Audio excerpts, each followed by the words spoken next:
Vítám vás u dnešní epizody Cukrářské abecedy a dneska se budeme bavit o mikroju.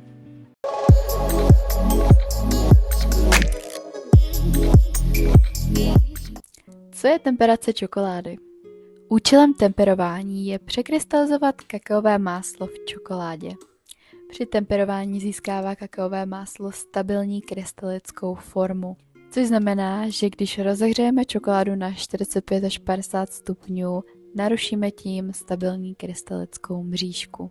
A díky temperování neboli schlazování a následné dohřání nám vznikne znovu stabilní krystalická mřížka, jako byla na začátku.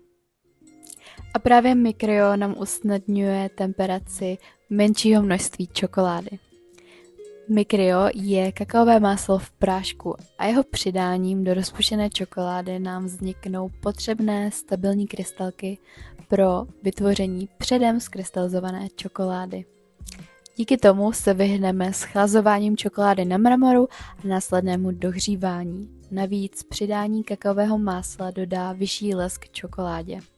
V dalším příspěvku uvidíte, jak jsem připravovala čokoládové tyčinky s brownies a karamelem. A pokud chcete vědět, jak na dokonalé pralinky, sledujte můj a pastry profil a napište do komentáře čokoláda. Já vám do zpráv napíšu hned několik tipů.